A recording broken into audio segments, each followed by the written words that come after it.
All right, guys, we are back in the REEFS RC studio, and today we have our brand new Losi Lmt Mini.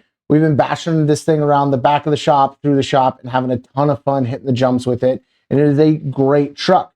Today, we're going to be going in and taking the stock servo, which is just, a little lackluster out, and we're going to be dropping in our 179 smart servo along with the shorty horn. This should be all you need to install these two parts into this truck. If I go through and notice I need something else, I'll let you know, but let's get into the install right now. Okay, with this install, you'll need a 1.5 millimeter driver, and then you'll also need a set of needle nose pliers. What you're going to want to go ahead and do is remove the stock servo horn and then remove the servo horn from the drag link. You're then going to remove the two bolts holding the servo onto the servo mount.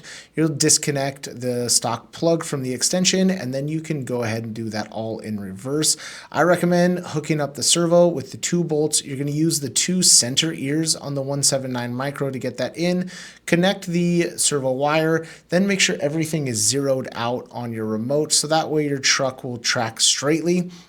You're then going to hook up your servo arm to the drag link to make sure that's in, and then you'll center everything and hook it up to the servo, bolt the servo arm to the servo horn, and then you are ready to go. Next, what you're going to want to do is go ahead and adjust endpoints. So for me, I like to flip the truck upside down. We'll switch to the dual cam view here so you guys can get a look at that. Yeah, dual cam there. See if we can get it centered in the camera. Right there seems pretty good. So I like to give it a little bit of gas, and then you're going to turn it. And see how we're not even touching dual rate at all? So on the remote, you have steering adjustment here. So that's your steering rate. So we're about 50%. So I'm going to go ahead and max that all the way out and see how the servo likes that. So for some reason, we're not getting full left. As you can see, we got tons of right, and we have a little bit of a jump there, right? You don't want that hop because that's going to stress out your CVD. So I'm going to come back a little bit and be like, oh, there's still a little bit there. See how much better that is? So I'm going to leave that there. But let's look at seeing why we're hitting going in. And you know what it's hitting on? It's hitting on the support for the upper truss mount. So you can see, let me see if I can get this here. So that nut is actually hitting right here, which is giving us a little bit of binding action. So we need to figure out how to eliminate that. I think the easiest way to eliminate it is to actually switch the way we hook this up. So we're going to put the bolt in from the back, then we're going to run the servo horn, then the tie rod, and then the nut on the front. So let's go ahead and see if that solves our issue here. And then in the camera, we're going to see if we hit. And we don't.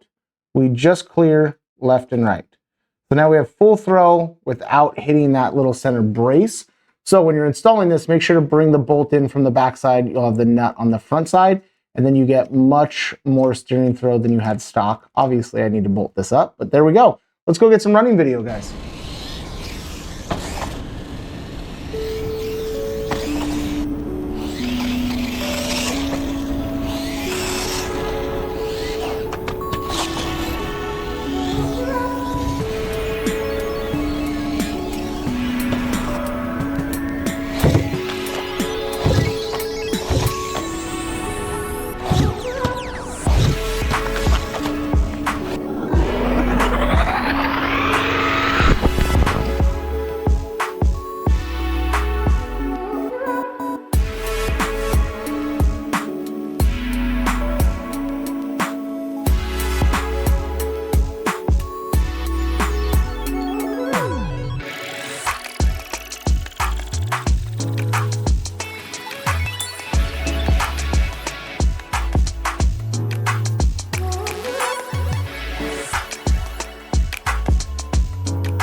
Thanks for watching, guys. Please make sure you like and subscribe. Hit that notification bell. We'll catch you on the next one.